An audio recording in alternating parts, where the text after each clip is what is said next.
Hello,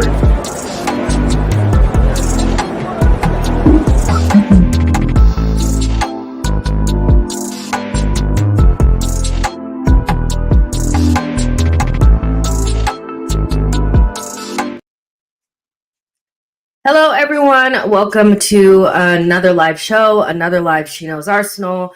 Make sure you guys are liking the video and subscribing to the channel. And most importantly, getting into the chat and letting me know how you guys are thinking and feeling, because we have massive news coming from Arsenal today. Obviously, today would have been more about Arsenal's performance against Newcastle, which we can touch on if you guys want to. But the main thing is Edu is leaving Arsenal, which is coming as a massive surprise. I think for a lot of us, it's being reported that it's a massive surprise to the club. And so I think what I want to unpack is obviously the details. We'll talk about what's actually being said about him leaving, how we feel about it, and the way that I've kind of absorbed this is this could go one of two ways, genuinely.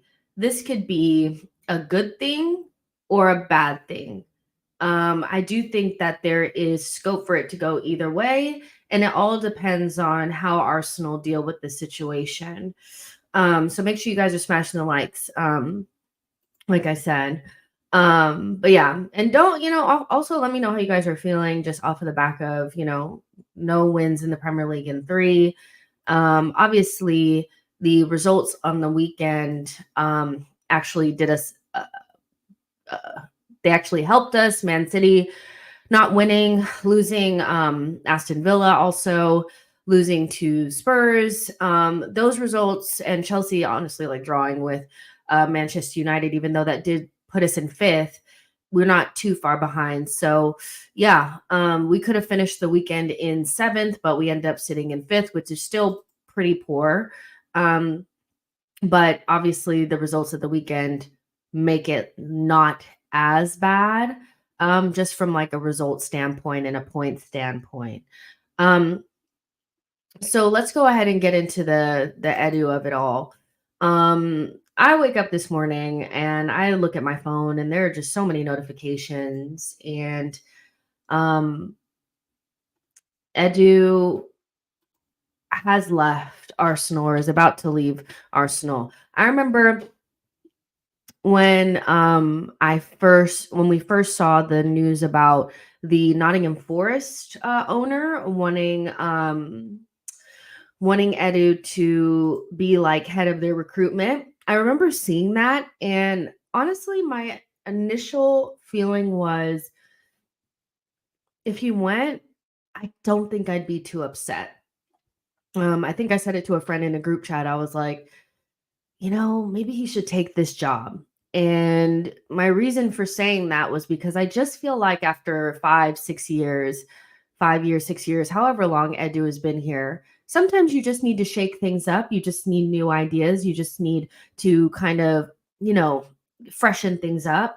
And I feel like the Cronkies are more in bed with Arteta than they are with Edu. I feel like that's quite clear. And so if there's no coaching change, which I'm not saying Arteta out, but, we spoke about it on the post-match that it shouldn't be so much of a taboo conversation. The Cronkies are so heavily invested in Mikel that the only other major, department that could potentially have a little bit of a change is recruitment. And that's where Edu is. And after the summer window that we had and, multiple windows gone by, still feeling like we're not quite hitting the mark. Yeah, I felt like maybe he should take that job, and just it forces Arsenal's hand in making changes, because I think Arsenal are very comfortable, very complacent, very slow to make change in, the positions that matter. And you're seeing it even with the women's side that, Jonas should have went last year. He should have went last season. Him starting off the season to me was just like a failing by the club. I'm not surprised that we got to about 4 or 5 games in and it was like, get him out, because he should have been gone the moment that Arsenal did not get out of the group stages for Champions League, which we shouldn't even be in the qualifying stages. We should always make it, and get beyond that. We should be in the top two positions. We were in third. We ended up having to qualify through a group stage round. We didn't. We went out to Paris FC, a team that both Manchester City and Chelsea both beat by like 4 or 5 goals. They made excuses about how it was the World Cup and the girls just weren't ready to start the season. Then on the very first day of the season, we lose to a promotion side at the Emirates. And I'm just thinking to myself, why is this guy not gone? Fast forward a whole season, he wins the Conti Cup, which is basically like the equivalent to a Carabao Cup, stays, has another poor window, and then starts off the season terribly. And he doesn't even get sacked. He leaves. And this is what I'm saying about Arsenal is that if you don't leave, nothing changes. They're very slow to make changes. Everything is, well, let's look at the positive aspects of things. Let's say like, oh, well, it's because this player wasn't there, or because we had injuries, or because somebody was sick, or, it's always something other than maybe people just aren't that great at their job. And so I'm looking at the situation like, okay, Edu leaves, and the main narrative that's coming out is that he's under consideration for the role with Evangelos Marinaki's group of clubs, which we heard a couple of months ago that they wanted him to be their head of recruitment, and that's probably what he's going to do. He's going to triple his salary and have the job that I really do think that he wanted at Arsenal, that Arsenal were unwilling to give him. So it's one of those where no, it's not. Arsenal are not taking the reins, and because what they wouldn't even, like, let's be so serious. Like, if they were going to get rid of Edu, they would have done it before the summer window. But it's not like Arsenal are taking control of the situation, but there's an opportunity here to kind of like change the narrative of the club. Obviously he is being touted as a crucial part of the project, pivotal to rebuild the squad with Mikel Arteta, which we all know.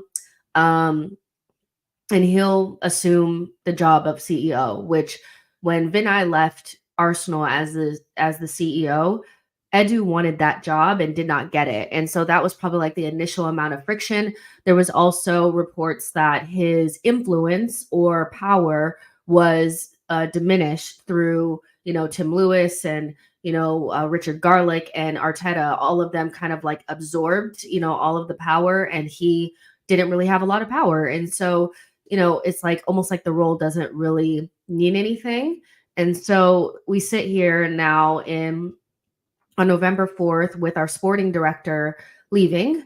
And that leaves us kind of like at a crossroads. Obviously, there's a big difference of opinion on this amongst Arsenal fans. Some people feel like the sky is falling and, oh my gosh, we're losing, Edu. And so, there must be something behind the scenes. Obviously, things are falling apart.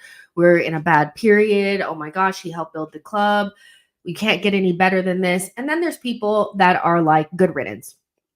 And I think it all depends on, and I'll get into your comments in just a second, it all depends on how Arsenal deal with this. Are they going to absorb his role and not hire somebody and allow Arteta to assume all of that power? Because there are rumors and reports coming out that Arteta is going to have a lot of influence on who they hire. And if they hire somebody that doesn't have a lot of power, that's just kind of like almost like a recruitment liaison type of person that's just in there to give kind of like ideas here and there, or Arteta wants them to hire somebody with no experience, because everybody that we've hired under this regime has had very little experience. Let's be honest, Arteta, Edu didn't have that much experience, especially not in Europe. Everybody on Arteta's coaching staff is new, so if Arteta goes in there and says, I want somebody that's, just kind of like a liaison, somebody that can just kind of give their opinion here and there, more of just like, just not somebody with a huge role, but just somebody that can just like basically just be like an assistant type of person, then I feel like we'll be in trouble. I think the more power Mikkel has, the worse we will be. And I know that they gave him that initial manager's position from the coaching position because that's what he wanted. He wanted to be a manager and not a coach. But how much positivity have we seen from that change? What have we actually gotten from that? Has the recruitment been better? Have we won more trophies? What have we gotten from Arteta getting more power? You guys can answer that question. Do we want to get into another situation where we have another Arsenal scenario where Arsenal had all of the power? And, there were pluses and minuses to that. And I thought as time went on, the cons became a lot bigger than the pros to that. I think the structure that we have at Arsenal relies too much on Mikkel and Mikkel being in power. And so if our Arsenal just give him all of the power and just give him a recruiting liaison type of person, I think we'll be in trouble. But if Arsenal were to go get somebody with a lot of experience, somebody with a lot of connections, somebody that has a good track record of, buying and selling and, bringing in young players that can be developed or, bringing in top names, somebody that has a track record of actually building a top, like an elite side that wins trophies, that is how you can make this seemingly negative situation, which is how it's being painted in the media, into a positive. I think we need fresh ideas. I think we need changes. I just feel like we've stalled, we have stagnated. We are well past the days of trying to rebuild the club, which was a lot of canceling contracts, bringing in young players, getting back into Champions League. And we've done that now. Last 2 seasons, we've stagnated. We're a team that's challenging for the title, but has now sputtered a little bit. And this could be a good opportunity for us to go into a different direction, especially off of the back of a really, really poor summer window that really didn't give us any edge or any foothold, on the title race at all. So it really just depends. It could be a good thing or it could be a bad thing. And from what I'm getting so far is that if Arteta is doing the hiring here, based on how he's constructed his coaching setup, it'll most likely be somebody that's young and inexperienced or somebody that he can control. And Edu is essentially leaving because he didn't have a lot of control. And so I think for me, that would be a huge mistake. Arsenal actually, I think, would be in a better position if they brought in somebody who Arteta really couldn't chat to, somebody who could work with Mikkel, but also would be able to say, yeah, you want Kai Havertz? I'm not giving you Kai Havertz. Somebody that says you don't need another goalkeeper. You need a striker, and I'm going to get you one, and you're going to be happy because you're going to be able to score goals with ease. Somebody that's going to tell him, yeah, you know what, you're going to take this young player, you're going to have to develop him because we can't get so-and-so. Somebody that has the CV to back it up. But knowing the way that we do things now, I wouldn't be surprised if we hired somebody that's more of a yes man. So, yeah. Kai says this project has failed. No trophy since 1920, and that was Unai's squad. Vig says Edu didn't have control. This brother signed Sterling on deadline day. What did he do for 3 months? I mean, I'm just going by the reports that he is leaving because basically the power in his influence has been absorbed, and Mikkel has more power, and we've known that. So it's not really like that unknown that Mikkel has a lot of power, like a lot of power. So yeah, that's kind of like a well-known thing.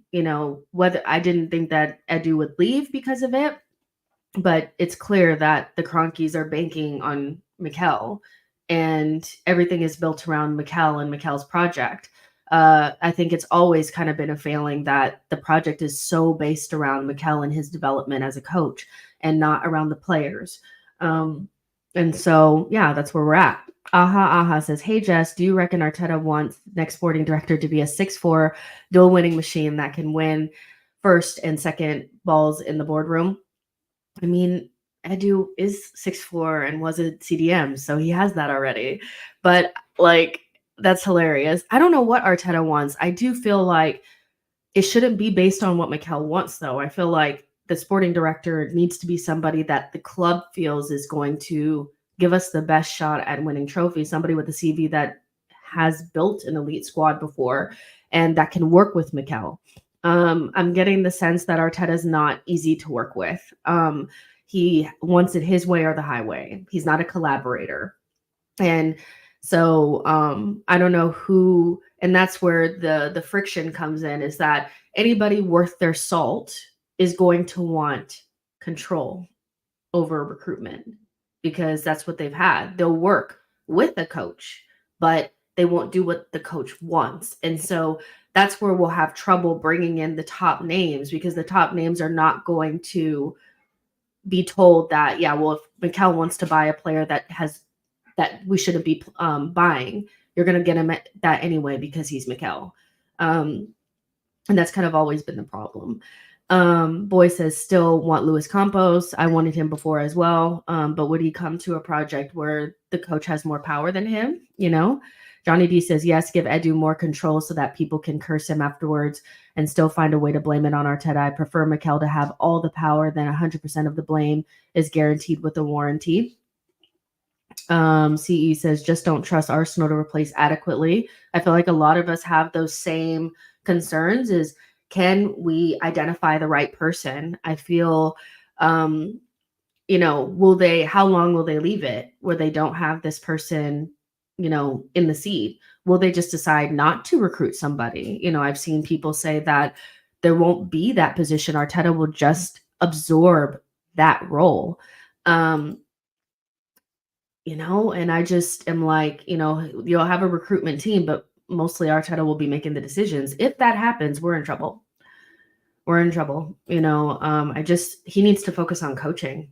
You know, he needs to focus on tactics, getting his left hand side working. You know, he doesn't need to be focusing on bringing in players, because, you know, we need people that are best in class at doing what they do. You know, and Arteta needs to focus on being best in class as a coach. How can he focus on doing that if he's focusing on being the head of recruitment as well?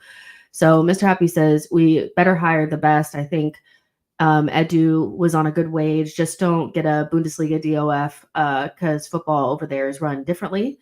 Oliver Blake says, facts, Kai at Man City, the only project which is the new buzzword, we have to win trophies.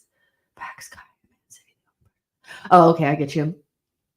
And you know, when I look at it, I'm like, the structure that they have at Liverpool and the structure that they have at City are very like successful structures that don't require the manager or the coach to have all the power. Like Pep doesn't even have the same amount of power that Mikel does at Arsenal. And I get that they're two different clubs, but when you look at it, it's like, is there not a way where Arteta can just like calm down a little bit and work with somebody that's really good at that job, that can support the things that he wants, but will do it within the framework that works best for the club?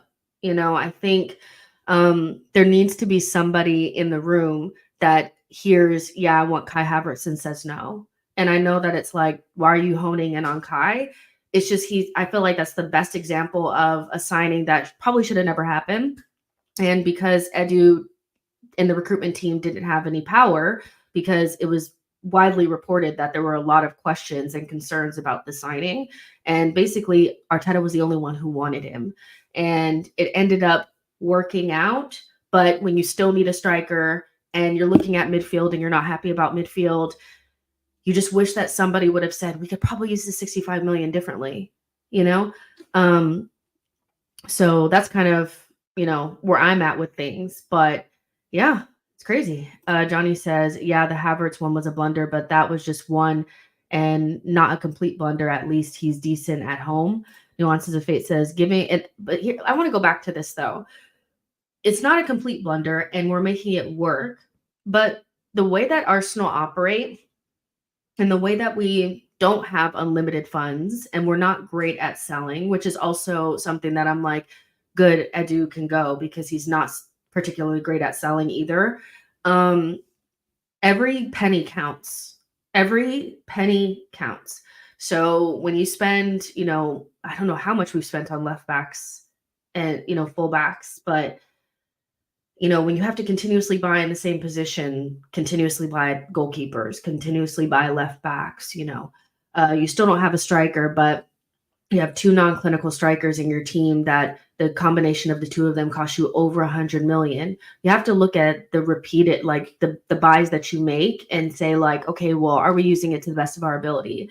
And I do feel like to a certain extent, we haven't. And so even if it's not a complete blunder and we're making it work, how many signings do Liverpool have to make work? How many signings do City have to make work? For the most part, they have either things that like really work out or things that don't, but they have more successes than they do failures. I think ours is probably about like 50%, where it's like you have a handful that were like a slam dunk, and then you have some that are just like, yeah, we're kind of making it work, but is that really what we needed? You know what I mean? So when you're not a like state-run club and you don't have like unlimited funds and you can't like cook the books and shit like that, everything counts, So yeah. Boy says even keeping Balogun would have been better than what we got. Jagoon says maybe now we can get truly big signings, and the only one we had in recent years is Rice, where Mikel is even finding it difficult to, he's misprofiling and playing his like marquee signing out of position, and I think I talk about this in my group chat all the time, is that if you were not going to play Declan Rice in his right position, which is DM, whether you like it or not, he is a DM. He's different than the DMs that we've had in the past, but his position is a DM. He's known as it. That's what he does best. If you weren't going to build a midfield that allows him to do what he does best, how are you spending 105 million on him? You see what I'm saying? So it's like, you even have to, it's like we have our marquee signing playing out of position because Mikel can't figure out a way to create a midfield that can have him play at the DM position. He's playing him out of position to make a Band-Aid, because also he bought Kai Havertz to play left center mid. So is this really the person that you want running the recruitment? Is this really the person that you want hiring or, making the decision on the sporting director? I don't think so. So I really think the club needs to think about the structure, but the structure is what it is. They built the project around Mikel. Mikel is the project. And unless he becomes the best manager in the world, an elite manager, world-class manager, it's just, yeah, that's what they're banking on, so yeah. Marco says, overall, I think Edu's tenure was good, but there are some clear opportunities he missed. Kudus, for example, he was waiting for us, and a huge miss on Marquinhos. Interesting. I think like some of the best things that Edu did was like, he was able to get like Odegaard for 30 million, excuse me, we've had some good signings, we really have. But there's just always something missing every window. There's always questions. There's always something that could have been better or something that we asked for and we didn't get, and then it's so obvious. And yeah, there were some opportunities, like clear opportunities missed. Everything was always like a window too slow, or so I get what you're saying. And one thing about Edu that I always criticized was his lack of relationships and how he could never utilize whatever relationships that he had to get us good deals on players. And it was said early on that his relationships in South America were going to be utilized for us at Arsenal, and we never saw that. We also hired Real Madrid's like South American scout, and we haven't seen anything from that. Nothing whatsoever. We've gotten nothing from that. And so his relationships in Europe are very much agent based, so paying super agents, lots of money to give us players. And then very like just very basic shit. It's either overspending in the Premier League, paying agents, or nothing. And so I think we need a more creative sporting director that has more avenues of getting us talent, because we just don't have the facilities to be spending, you know, in the Premier League over and over again, and overspending there. Is there a way to go to other places and get similar talent for cheaper? Can we bring in young players and develop them, young South American players or just young players in general, and develop them into the players or the profiles that we want? Um, I just feel like there's a lot to grow on that we never really saw from Edu. We just saw very like basic shit. And maybe that's because there was just constant, tug and, pull and push of like him and Arteta trying to wrangle the power. But, ultimately we've ended up with, if I had to rate Edu's time at Arsenal, I would probably give him like a C plus. I think C plus, B minus type of thing, where the rebuilding of the club was good, but there's just too many misses in recruitment, too many opportunities missed. We still need a striker. We still need to balance the midfield. We still have a broken left-hand side. We're still buying left backs. We're still buying goalkeepers. It's just a lot, so yeah. Vig says, if anything, we should be getting Chelsea sporting director. The men are getting players like Gustavo and Kendry. Meanwhile, we are signing players like Martinelli. Kai says, oh yeah, you guys are talking to each other. Simba says, coaches don't have reliable talent ID. Even at Liverpool, Klopp didn't want Salah and he was forced to use him. And that's my point. Even if Klopp and Pep don't have like infinite power, Klopp didn't have infinite power, and Pep does not have infinite power at Man City. Why does Arteta have infinite power at Arsenal? He's nowhere near as accomplished. He's nowhere near as seasoned, so it's strange to me how much power he's getting. I was against the managerial thing anyway. I just thought he should have been a coach. I thought you just needed to find that nice little balance. I think Arsenal got spooked by what happened with Emery, where they went in the complete other direction. They had the Arsenal model, and then they went fully in the other direction where the coach had no power, and the sporting director and the recruitment were doing everything. And then when that didn't work out, they're going fully back in the other direction, into the Arsenal direction. Is there not a way where you can just look at what City and Liverpool have done and find a structure similar to that? Why are we so one way or the other?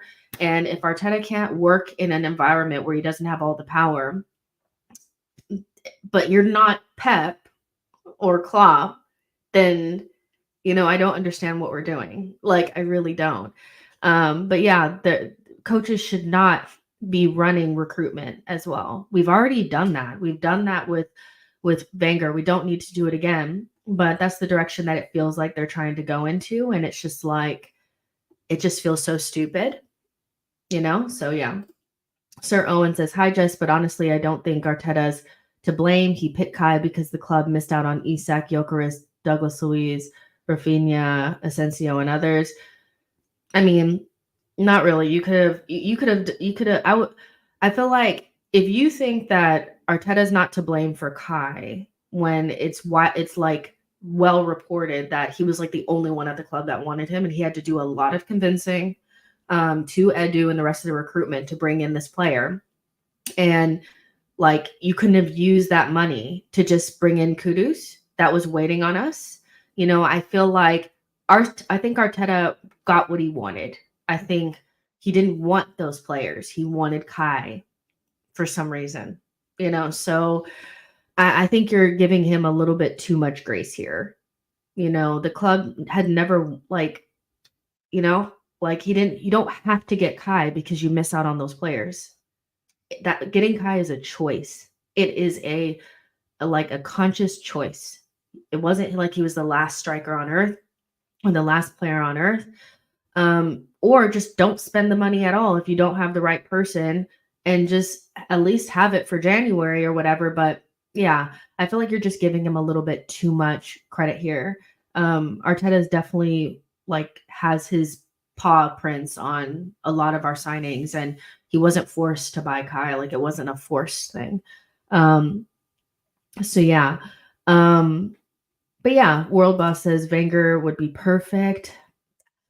Also, I feel like Arsenal fans are very obsessed with like fantasies and stories, and it's like we always want the person that's going to come in or do something to be connected to the club in some way. I just feel like we need to move away from the people that we had in the past. Arson, he had his time, at the club. Um, he also loved infinite power. So how is infinite power Arson and infinite power Mikel going to work together? I just don't think it does. I think that's also why people are hung up on the idea of Edu, is because he used to play for the club. It's like everybody has to have used to play for the club. It's like we want Cesc to come back. We want Santi to come back. We want Mikel to be the one. We want Edu to be the one. We want Arson to come back. Get the best in class. Get the best person on the market. Get the best person. If they're not on the market, pay whatever release clause they have, whatever clause they have in their contract to get them out of their contract, convince them, give them the biggest salary. For once, can we get the best in class? Can we like separate ourselves from the fantasy of having everybody that works at the club having a relationship with it? We are too obsessed with the past. Everything is romanticized. I love Arsene down. He had his time at the club. Him and Arteta would never work well together because they both love power. You just need to get the best in class. Somebody that has done it before. That's it. I think, of course, I'd love for that to work. Like, I'd love for everybody to have had a relationship at the club, but I just want to win. Get the best guy on the market, the best one. Um, so yeah, Boy says Arteta and Edu couldn't convince him to stay. Who are we talking about? Chai says Chi says Thomas Rosicky is doing a great job as sporting director. Maybe him. Where is he at? Where is he at? I'm not, to be honest. I'm not sure. Where he's even at. Blaze says Wenger will never come back to Arsenal. Leave man alone. Let him enjoy his retirement. Yeah, let's get the best in class. Let's not go get some guy that's never done it before. Let's not try to mold somebody into the position, because that's what we always do. We grab somebody that's not suited for the position or has never done it before, and then we try to mold them. I don't want to mold anyone. I just want to bring in somebody that's already done it before, that has a good track record, and just call it a day. This club is obsessed with people that are not like for that position. We do it on the pitch and we do it off the pitch. Just get someone. So yeah, the best person. So yeah, that's kind of where I'm at with things, and I'm getting your guys' comments. I'm reading them. And I just want to know, like, are you guys happy about it? Are you guys worried? Do you guys think that Arteta or Arsenal are going to actually get somebody? Do you think they're just going to absorb the position? What is it? Because I am concerned, but I'm also happy that somebody has left so that we can at least do something different. Because if you don't leave, nothing changes. And that has been shown time and time again with Arsenal. It's happening with the women. It's happening now with the men, that after 5 years and no trophies, other than an FA Cup at the very beginning, when there was it was at the beginning of the project, we hadn't even really started. I do think that we need to look and say, okay, how can we shake things up? But if Edu didn't ask or didn't leave, there would be no changes. They just do what they've been doing. And I just find that to be very concerning, because it just feels like there's an element of complacency and we're hitting a brick wall now. That's how I'm feeling right now, is that watching us play after this summer window, I'm feeling like we've hit a wall. We don't really know how to move forward into this new era of not trying to build a team that can compete and be a Champions League team. We are in the era of winning trophies, and I think they're really finding it difficult to find the answers on how to get us to that stage. First season, which I still feel like 2022, 2023 was our best season to win the Premier League. We fumbled badly, went trophyless last season after a really poor start and a strange window. And now we're no wins in 3, sitting in 5th place, dropping points left and right. And this was meant to be the year. When the season started, everybody was, this is the year. And they were saying it was just based on vibes, by the way, not based on anything that they have seen. And I just feel like there needs to be a different direction or a different a breath of fresh air to take us into winning trophies mode. So I don't want to say I'm happy because that will sound harsh, but I'm like,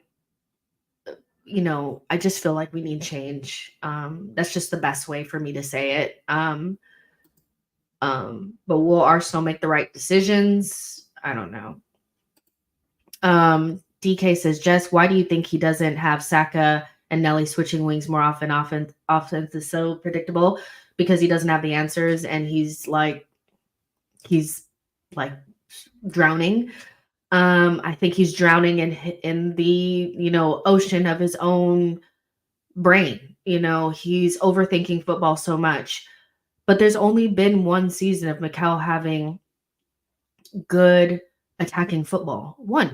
Just one. Every other season, we've been poor in the attack. Whether we had Aubameyang and Lacazette, or we had Nketiah and Jesus, or we have Jesus and Kai, there's always been questions about this attack. I remember listening to Arsenal Vision podcast in Arteta's first and second year, and they were very like, why is it that we just don't score goals? Why don't we create chances? And I think Arteta either lucked up on what happened in 2022, 23, or that's the culmination of what he really wanted.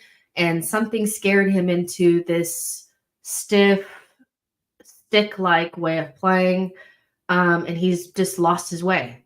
He doesn't allow fluid movement. He doesn't allow quick passages of play. He doesn't want to risk going down the middle because he's so afraid that they'll, hit us on the counter. It's just very risk adverse. You can call it pragmatic. I call it risk adverse. And so Nelly and Saka switching wings, why would he do that? Why do you need to switch positions? Like, he doesn't want to do those things. And just the constant buying of goalkeepers and defenders just makes me think that he just feels like, well, if we just keep the ball out of the back of our own net, we'll figure out a way to get a goal on a set piece or something, and it'll just be fine. But like, we're so far away from Saka and Nelly switching wings that it's just like, that was 2 years ago we were doing that. We'll probably never see it again. Ramen says, just do you think title race is done for Arsenal? 7 points behind Liverpool and 5 behind City. I never thought that we were going to win the league to begin with. So, yeah, I mean, I don't get the feeling that we're going to win the league. I think a lot of people are kind of doing a little bit of, hopium, copium, whatever it is. But when you watch us play, I know you don't see a team that's going to win the league. I just know you don't, because we're all watching the same football. So, yeah, no, I don't. I think we'll continue to drop points playing this way. I'm concerned about the fact that the players don't even look up for it, So, no, I don't think we'll win the league. I do think the title race is done. Jonathan says, I think people are seriously underestimating Liverpool. Listen, when I said they finished ahead of us, I don't know why people were pretending like it was an impossibility. Blaze says, like Culture Cam said, Arsenal's collapse in the 2022-2023 season scared Arteta, and then he decided to change our style of play, which, again, I think that the best managers in the world are brave.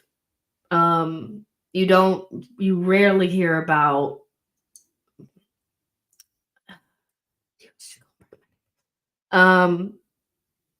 like the Sam Allardyce type managers don't win anything, and I think sometimes our football looks like their football.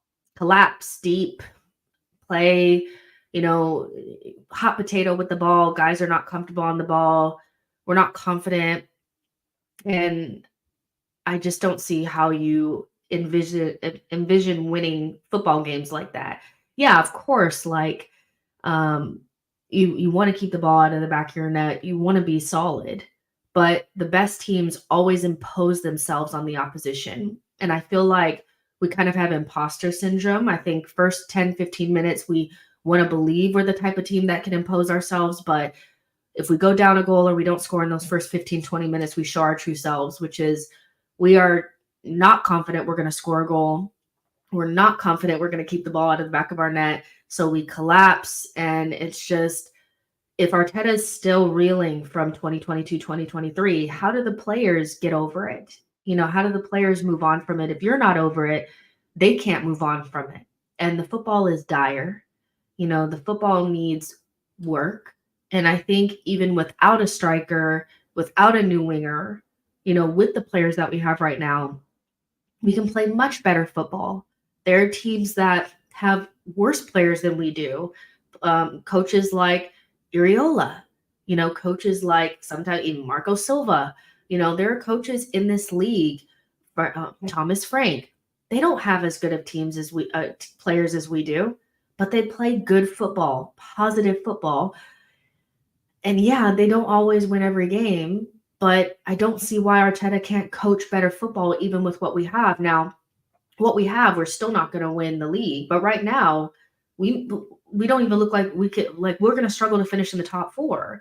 So, beyond recruitment, Arteta needs to get his shit together. Like, he really needs to get his shit together.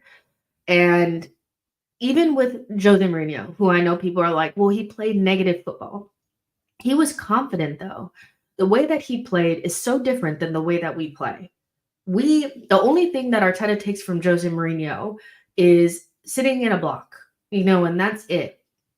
But it's not the attack. Like, Jose never lacked like a creative like essence in the team. There was always somebody that could release the attackers even after sitting in the deep block. There was always a like world-class striker or world-class attackers that when they got that one chance, because what they always banked on, Jose, was he put the other team under pressure by saying, we're going to sit in our block and we're going to be confident in our defensive stance. We're going to be confident. It's not coming from a place of fear. His defensive position wasn't coming from a place of fear. It was confidence in what they can do off the ball. And we're going to put the emphasis and the onus on you not to make a mistake. Because if you do, you fuck around at the back, trying to pass the ball around or around the center circle, we're going to pitch it off of you and we're going to take 1 or 2 touches and boom, it's going to be in the back of your net. We're going to put the emphasis on you to be able to defend us well on set pieces, things like that. And I feel like that comes from a place of confidence, not a place of fear. And I feel like the way that we play now comes from a place of fear.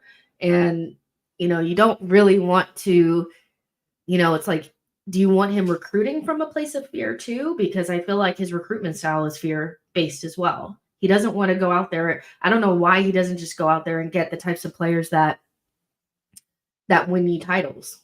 It's like he wants to continue to get defenders and goalkeepers to make his defense more sound. Like, it's crazy. Let's see. Yo-Yo says Arteta isn't like Jose Mourinho. People need to stop making lazy comparisons. I agree. Blaze says Mourinho had a different style when he was at Real Madrid. Jonathan says, looks like the players gave up this weekend. Alarming. Maybe they need a new voice. Yeah, I think I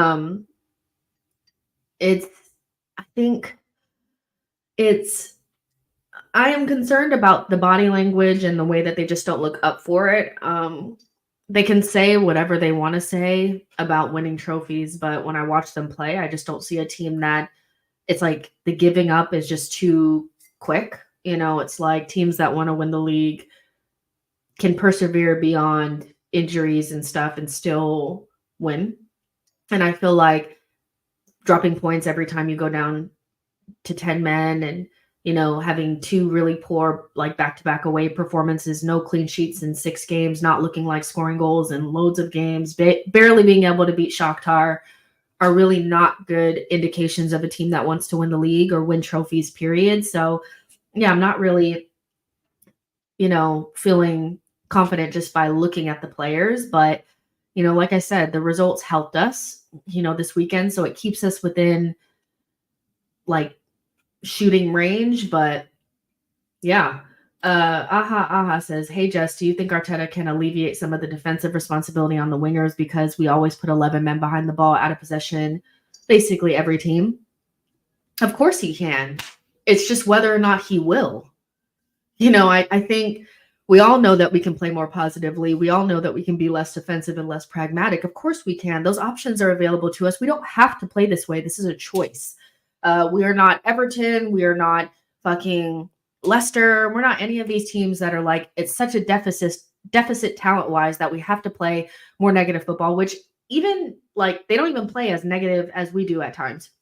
But this is a choice. So of course Arteta could do those things, but he just doesn't. I feel like he has just totally lost his way. Totally lost his way. And just going back to, the edu thing and recruitment and things like that. The last thing he needs is more responsibility when he can barely coach us into results now. So when they go and hire this director of football, which may not even be a director of football, it may just be a fucking like, what do they even call them? Like not a liaison, but like a recruitment partner or a recruitment assistant or, somebody that just gives you advice, like a recruitment advisor. It's, it can't be somebody that's just a yes man for Arteta. That's just going to give him the data, on a player. It can't be somebody that's going to help him put together his 180 page notebook on a player. It has to be somebody that can stand toe to toe with Mikel and say, no. Yes, a consultant. That's the word I was looking for. Thank you, Yo-Yo. Can't be a consultant. It needs to be somebody that's going to be a director and have the ability to direct our recruitment, because one of our biggest failings has been our recruitment. It's taken us too long to build a good team. It shouldn't have taken us this long because we made too many mistakes. Like we made too many mistakes along the way. Key profiles still missing, still not being able to sell players for a good profit. It's just a lot, so we really need the club not to do the stupid thing and say, yeah, we're gonna give Arteta basically recruitment power, and we're gonna just give him like you said, a consultant that's gonna just help out, but mostly is just there to like identify players. Like, no, we need somebody that's going to run the shit. Because Edu also had control and oversaw the women's department too. So I don't know how you shrink that position altogether. But the fact that Edu had like not a lot of power says a lot. It says a lot. So yeah, we need to get it together. Jagoon says that guy is a DM 100%. It's crazy. We're saying it again, but we still don't have a creative 8 because Marino ain't it. Adiel says PSG have offered 80 million for Saliba. I mean, we're not going to sell him, so I don't know why like even anybody's even like getting worried. And also in this time, guys, like I don't know if you guys don't like recognize like the pattern, but every time we go through a bad period, like two things happen. It's sure, like it is like very like obvious. All of our players are going to leave. So any player we have a good player, they're going to be linked to a move away. So Saliba in this bad period is going to be linked to anybody and everybody.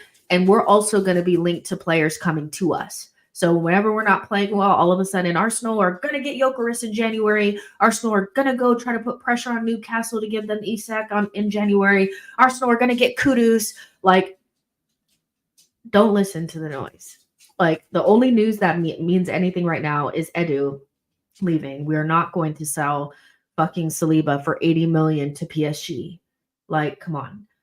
It's always the same thing. When we go through a bad period, all of a sudden everybody has all this information on every player gonna leave. People are unsettled, blah, blah, blah. No.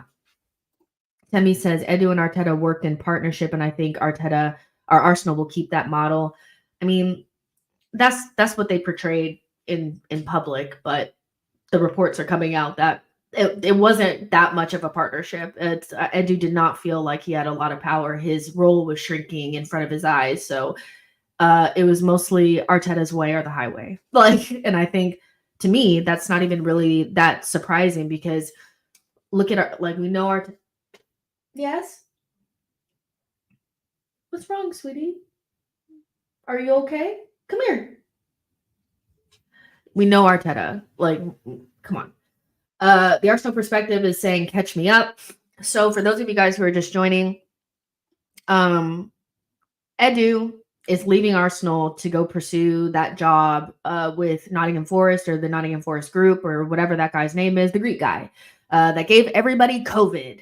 The Independent understands Edu has harbored ambitions to become the CEO at Arsenal. Remember, Vinay left and that CEO position was not given to Edu, and that's the position that he wanted. A position that the Marianakis group is willing to meet, as well as triple his current salary. Edu has been in talks with the group and now can lead their recruitment. So that's the job that he wants. You cannot lead recruitment if you have to constantly be undermined by the coach, which, like, that's not that hard to, like, he had a good job, dropped at his feet, triple his salary, will actually get to be the head of recruitment. And so there's different layers to this. Was Edu like, if this was Luis Campos and he had led us to a Champions League or a Premier League, I would be losing my shit right now because I'd be like, we're losing in a top level executive, a top level recruitment person because Arteta is running roughshod on him. But because it's Edu, and I'm not that impressed with the work that he's done. I'm okay with him going because when I first heard that he was offered this job, I said my first thought was maybe he should go so that we can get a fresh look in our recruitment department. Because even with Arteta sticking his nose in it, Edu still wasn't giving us enough. No young players coming from South America is not being able to sell. Like Arteta, or Edu not being able to sell is not necessarily just about Mikel. Like, yes, Arteta does damage the value of players, but there's also just like times where like Edu was just shit at selling. Let's be honest. Like he had to cancel up contracts because he just couldn't get even like a dime, right? And so yeah, it's an interesting one because if this was a better sporting director, I'd be losing my shit. But because it's not, it gives us an opportunity for a fresh look. But am I concerned that we won't be able to bring in the right person or the role will be minimized to the point where it's almost like a consultant instead of somebody that's actually directing and Arteta will be running the shit? I am concerned about that. I am concerned about that because really the club should be like, oh, Edu leaves, we could go get the best in class. But Arsenal never do that. They never get the best in class. The reason why, like, it's this whole project is built around Arsenal consistently not getting the best option and going for something different or trying to recreate the wheel or making things harder for themselves because they're trying to go around and make it harder. They're kind of like that meme where it's like, I'm going to ask my, landlord to double my rent to like, basically get on it or lock in even harder or whatever. I want to make it harder for myself because I'm so locked in. That's kind of what like Arsenal are like. They make it even harder for themselves to reach their goals by not just doing the simple things right, but get the best in class, the best coach, the best sporting director, the best structure, the best striker, the best player, the best young players. Like just get the best that you can. But they want to make it hard. It's like even with the style of play, instead of just playing good football, effective football, we have to play the most difficult and ineffective type of football that requires specific profiles to do things outside of their natural position. And Arteta picks players that don't have those natural qualities to play in those very specific positions, to play in a very specific system, and it doesn't work. Everything we do makes it so much harder to get to where we want to go. And this is a really good opportunity to stop the bullshit and just go get somebody that's going to be able to bring us the best young players that's going to be able to sell our players for good money, that's going to be able to get us top level elite talent, that's going to be able to do those deals where we're like, oh shit, I can't believe we were able to do that, to take advantage of market opportunities, to do things when they're supposed to happen, and to tell Arteta, no, that's the opportunity that we have here. Will Arsenal take it? Probably not. Probably not. But at least we can do something different, or we have an opportunity to. Kwame says, Jess, our football isn't bad, but we lack the finishing instinct.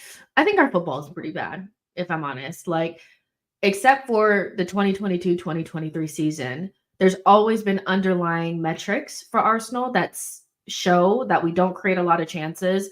We don't create dangerous opportunities.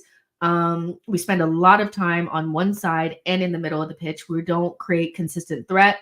And so, no, the football is not like the lowest level of football, but for a team that's supposed to be elite, our football is pretty ineffective, which for me, ineffective football is bad football.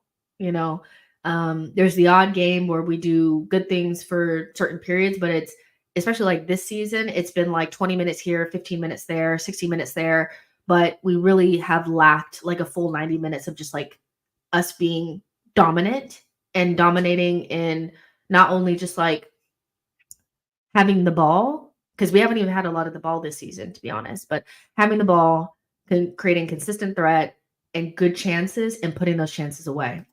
So there's always underlying metrics, except for in one season, even the underlying metrics in our 2022-2023 season, we're also saying that we were overperforming our underlying metrics, which it was always going to come back to the medium, and so like I always look at that and I'm like, it just never really adds up. Like even Jordan Davies put this out about 24 hours ago, and it said, from this season, we've conceded first in 4 of our last 6 Premier League games, as many in our previous 31 games. In those 4, we have won just once. And in 5 Premier League away games so far, we have had just 37 shots. Only Brentford have less, and they have 30. So when I say the football is bad, it is. Because the football doesn't even allow us to come from behind. We have to be ahead. And I spoke about this last season, where if we went down a goal, we weren't coming back. And if we didn't score in the first 15 to 20 minutes, we looked like we were going to shit our pants. The football is so like built around fear. We need to score first or keep it at an even score line, because if we go behind, we're not coming back. We have to keep a clean sheet, which is great, but we keep the clean sheet at to the detriment of what we're doing going forward. And this season, it's broken down because that defense is not keeping clean sheets. And the attack, once we concede, it's done. It's done. When we conceded against Newcastle, I said it on the watch along, I was like, we're probably not going to score. Because we just passed it around around the center circle and played hot potato with the ball. We have no urgency. And some of that could just be like the players don't believe that the players that we have up front are going to score a goal. It could just be that simple. But these stats remind me of the 2021-2022 season. In the 2021-2022 season, there were a lot of statistics that said that when we went down, we didn't come back and we didn't have enough shots. We didn't create dangerous opportunities. And it was only one season where we were just playing out of our skin, so the football is not good. So yeah, Jagoon says the whole Paella Pulis thing was funny while we were winning, but now we're losing. Yeah. Rodney says, damn, Arteta ball got you stressing. I mean, not really. I'm just talking. Like, I don't know. Like, I do think it's like, I'm not that stressed about it because, well, first of all, I'm speaking about my club, so I'm always going to speak passionately. So I'm not really that stressed about it. I don't lose sleep about Arsenal anymore. But I just want us to take this opportunity because to me, it's a good opportunity. to move into a different direction, because we're not going to get it with the manager. They are in bed with Mikal. So, yeah, I'm actually just more like, here we are. Kwame says Arsenal need a proper negotiator. Aha says Jess, considering Arteta's fetish for ex-Chelsea, what if he wants Marina to be sporting director at Arsenal? I don't know. I don't know. I don't know. I wouldn't be surprised if he chose somebody that just did not have the experience, because everybody that he's chosen for his staff has been people that are young and inexperienced, and I like those people. Don't get me wrong. I like Cuesta and all of them. They're nice, but you could, the one experienced guy that he had in the group besides Stuyvesant, AirPod, left, and so let's see. Let's see what they do. I will take anybody. I would take anybody that has a track record of building an elite side. That's what I want. For once at this club, can we hire somebody with the actual background and the experience and the CV to get us to where we want? Inexperienced manager, counterbalance that with somebody who knows what they're doing. But we like to double down on inexperience everywhere, and there's no surprise that we make so many mistakes on the road to getting to a simple place.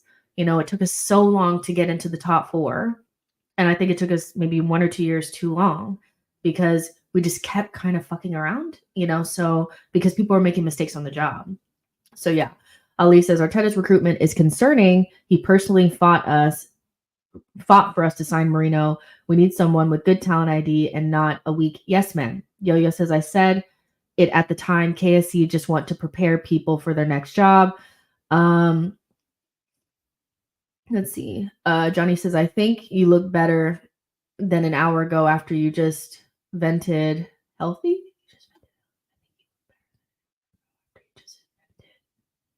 I don't know what this means. I don't know what that means. Anton Dunn says, I feel like Josh and his team won't even know where to look. They got to use Chat GPT to find their targets. Timmy says, hey, do you think the players are tired based on playing 3 games this season with 10 men and the players are coming in and out of injuries? I think there's several reasons why the players look tired. I think mentally, you're always going to be tired when you have to do so much work. I think the way that we play requires everybody to almost do 2 jobs at once. And especially our attackers have to defend also. So there's like never a rest.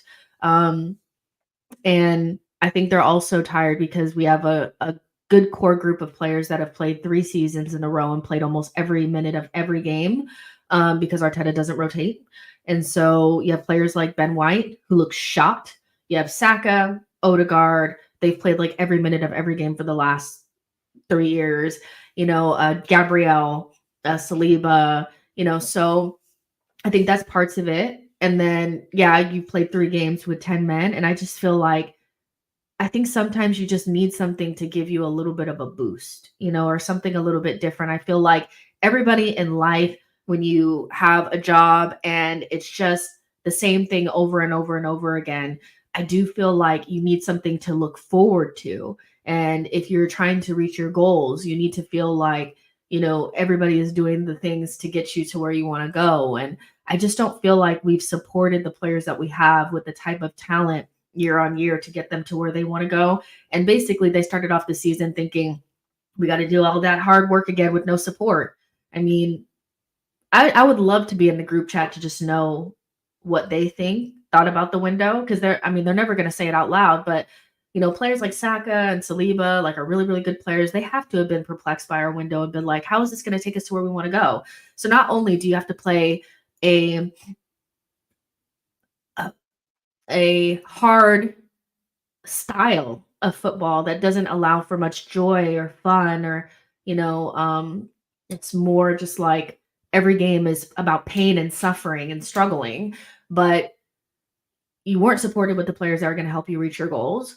and you're being ran into the ground again, So I think nothing could help a group of players. Like, we have a 5-year project with no tangible success except for one FA Cup.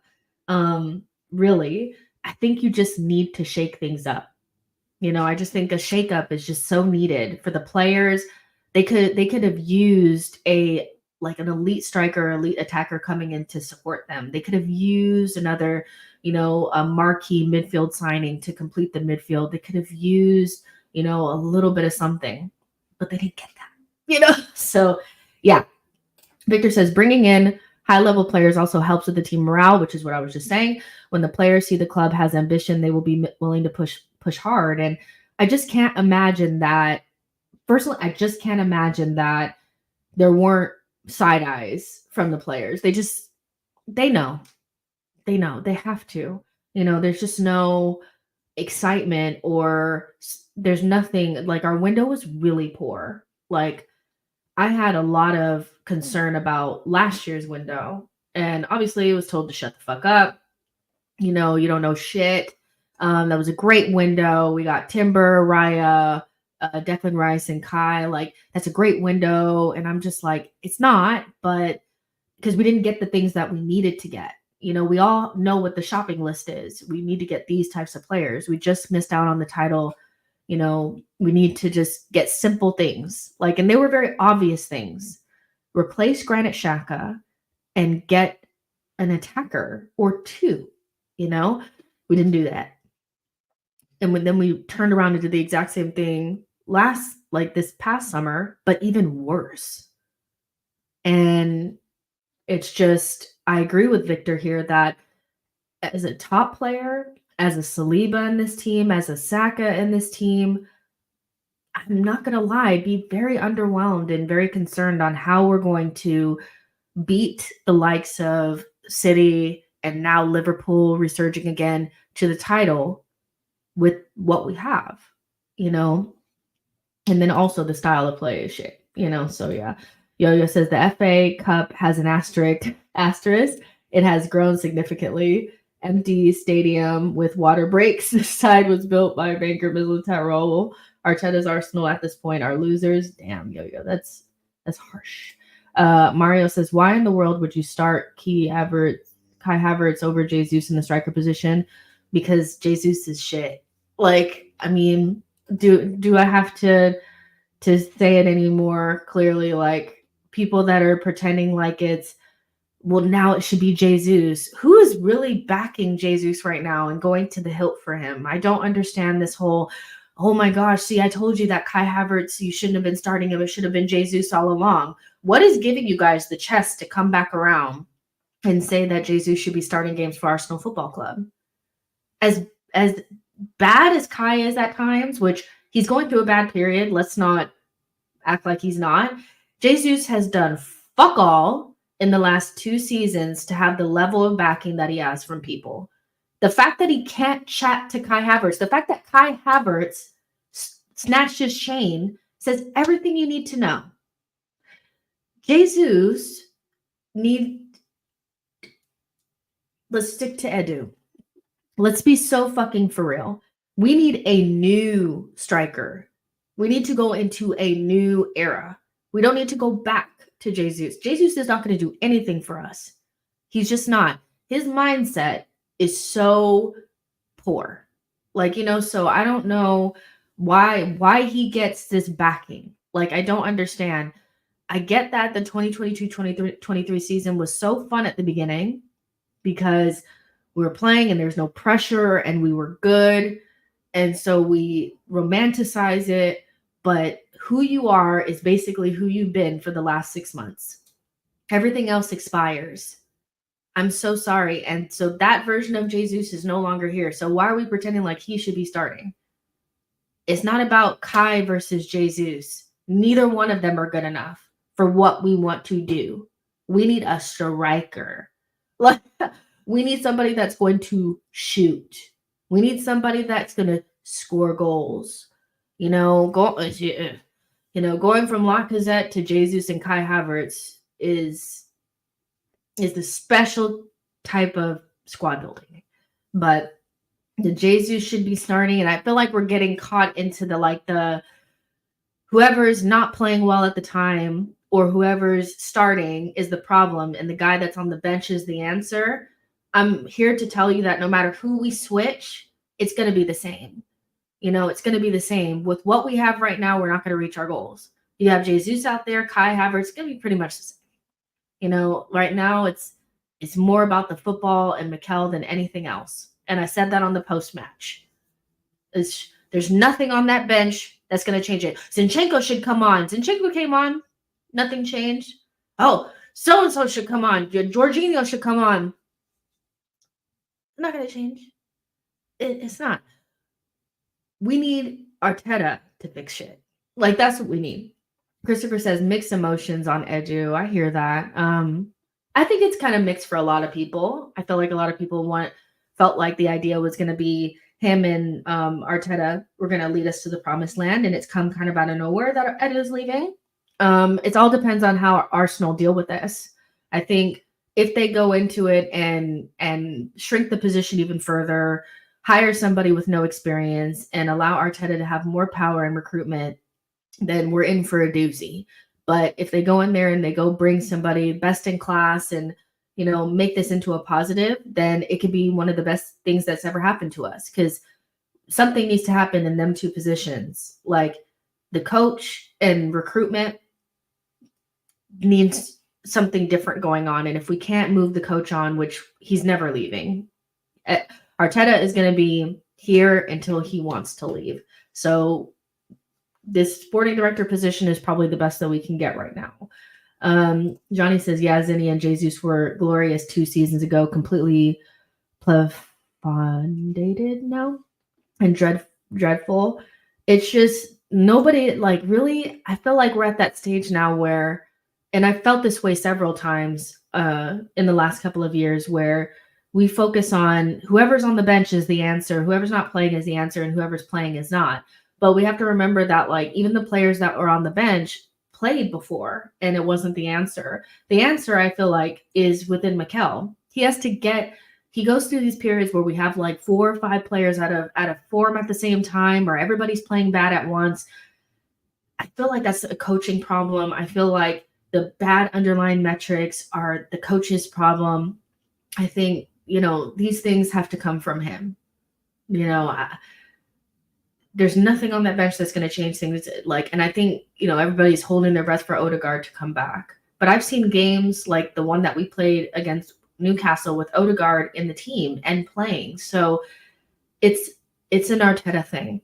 It's not about who's on the bench is going to change the story for us. Tommy coming back from injury is not going to help. You see what I'm saying? Mario says Openda, that striker from Denmark, is also a great option. Kwame says, Jess, what do you think of Osimhen? I don't really think about Osimhen, to be honest. I think there's a reason why nobody went for him. I think if we're looking at the striker position, I'd love for us to go for somebody more if we're going to go for somebody that's ready to go, I'd go for Gyökeres.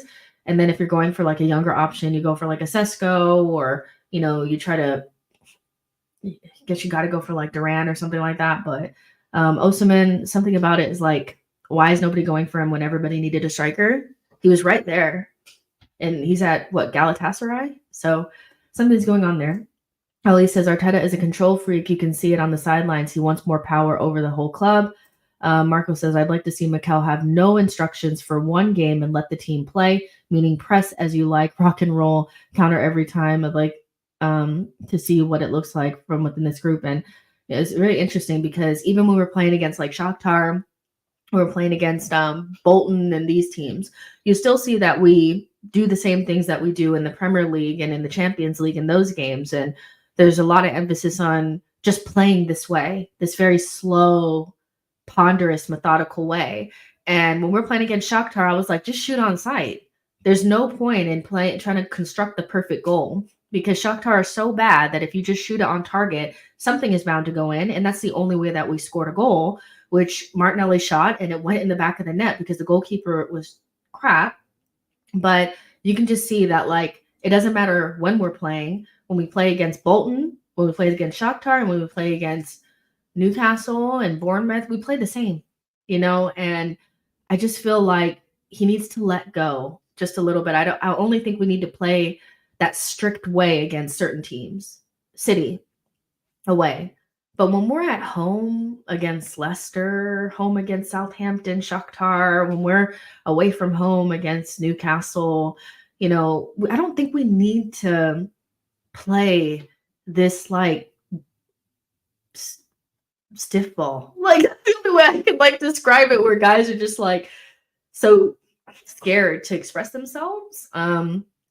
But yeah, I think also you have to consider, and I was thinking about this yesterday. I was like cleaning my house and I was like, it just popped into my head. I was like, because also like I was cleaning while the Chelsea Man United game was on. And every time those two teams play against each other, in fact, most teams, top six, except for us and City, when they play against each other, they're just open and they just go back and forth. And of course, like that type of football like scares me just a little bit, but I also feel like you can only play that way and persevere most times against top six teams and play open if you have a better attack. I think if you have a better attack, like the better individuals, if you have better individual attackers and better individual defenders, then you can play more open because you back yourself to be better than the other team.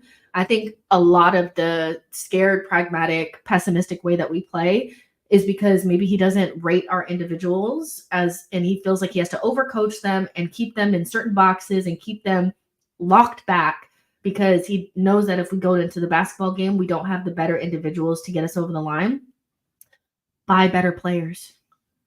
If you don't trust us to go bar for bar against Man United, bar for bar against Chelsea, bar for bar against these teams, then you need to buy better players.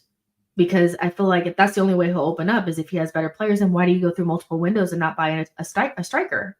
But we never play that way, and I don't think we have to play fully that way. But even when City get dragged into the odd basketball game, so they do still come out on top most of the time because they just have better players than Chelsea, or they just have better players than Man United.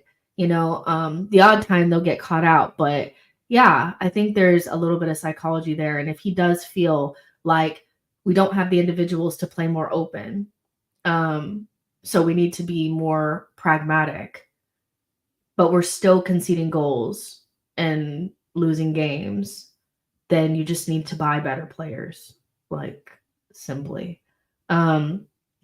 Burmy says, there was definitely some naivete to our summer window. Did they think that injuries wouldn't occur?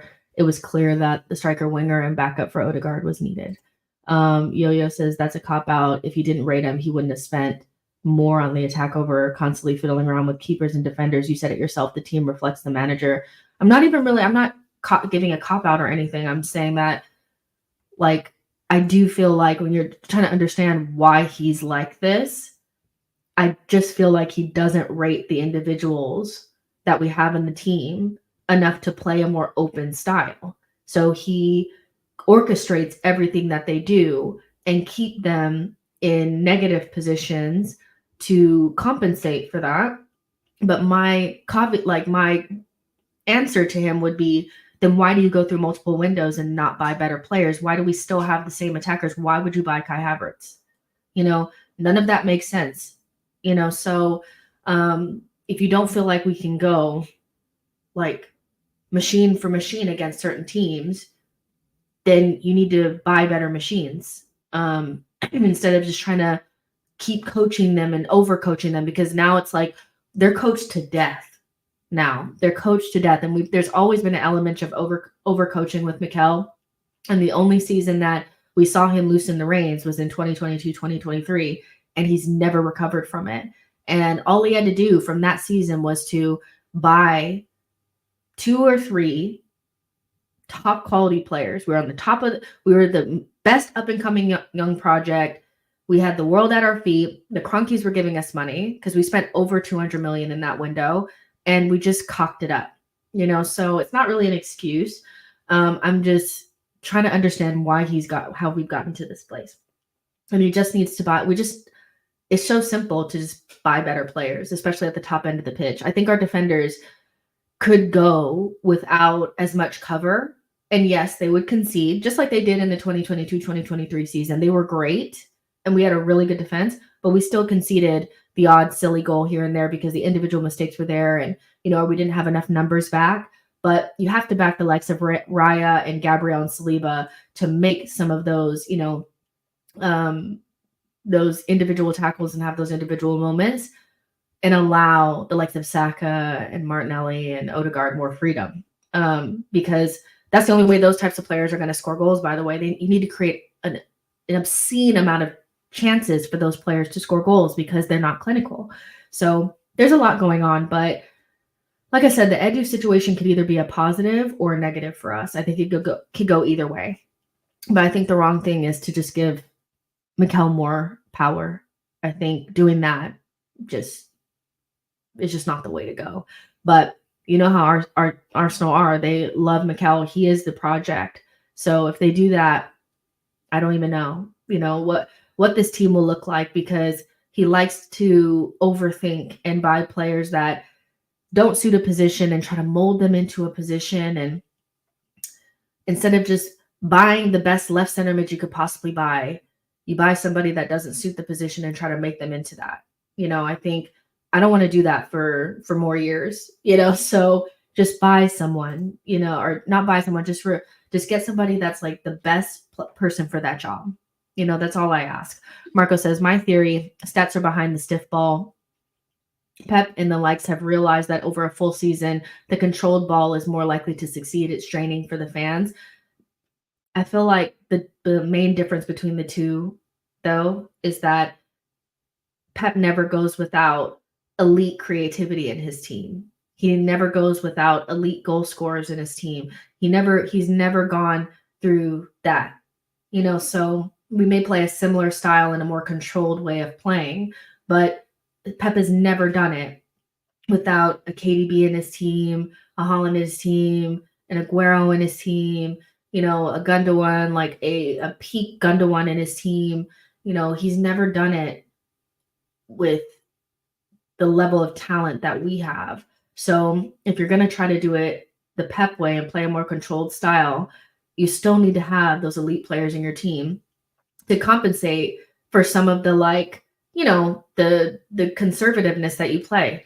And I still just feel like even though City are using Gvardiol as like this left back pseudo attacker situation, Gvardiol is not their only attacking outlet and creative outlet. He's also added to what they already have. He's an extra. Right now, our left back is the only creative outlet and the only attacking outlet that we have. And that's the difference, is Arteta will have no creativity in his team and only allow his left back to have the same level of freedom that like Pep allows Gvardiol. But Pep would never have a team with no creativity in it, ever, in his life. So that's the difference between the two of them. We cannot replicate, So yeah, Leo says, Jess, a new striker is not the solution. If you evaluate Havertz's heat map this season, you will see that he is being asked to play a lot in the right winger. This is an Arteta problem, not Havertz. Listen, even like I've already said that I feel like Arteta is the main problem. And even with the same players, so that I said that probably like 2 seconds ago. Even though we don't have certain players in our team, the certain type of talent, we could be playing a lot better with what we have, even with Havertz, even with these players that we have. So no, just buying a striker isn't the only solution, because I said it on the post-match that even if you buy a striker, I'm not even sure that striker will be in the box, because Arteta doesn't make his striker stay in the box. That being said, that doesn't mean we don't need a striker. So the two things can be true at the same time, that Arteta can utilize the players that we have much better and play in a way that actually gets the best out of them, which there's large parts of a season in multiple seasons where Mikel just does not get the best out of the group that he has. But even them playing at their best of their ability, like we did in 2024 at the beginning where everything was ticking, we still didn't get what we needed to get. We still didn't win the league. So from my perspective, we still need a striker. I'm not saying a striker is the only thing that we need, and if we just buy it, it'll work. But the idea that Havertz is enough, it's just not. He's not. He never will be enough. He will never be enough. He can be better than what he is right now, and he can be a really good player in the team, but he'll never be enough. I'm so sorry. For an elite side that wants to win Champions Leagues and Premier Leagues and go up against the likes of City and Liverpool, you need a striker. You need somebody that you can either bring off of the bench that just all they're known for is putting the ball in the back of the net, or you need somebody to start in that position and do that. So, yeah, I know people want to, back Havertz, and there's this protective bubble around him, but he's been poor lately. We've seen the limitations, and anybody who still thinks that we don't need a striker, I think, is lying to themselves. That doesn't mean that he's a terrible player. That doesn't mean that Arteta can't get better out of him, but we need a striker. We need a striker. Yo-Yo says we have one forward who has pace to stretch, one forward with aerial presence, one forward who can be relied upon to consistently create. The attacking third has been neglected in regards to skill sets. Anton Dunn says, hence why Phillips died at Man City, zero creativity. Pep would never have this little creativity in his team. He would never have one player that has all of the creativity. And it's not, you could say that Odegaard and Saka both have the creativity, but it's so limited.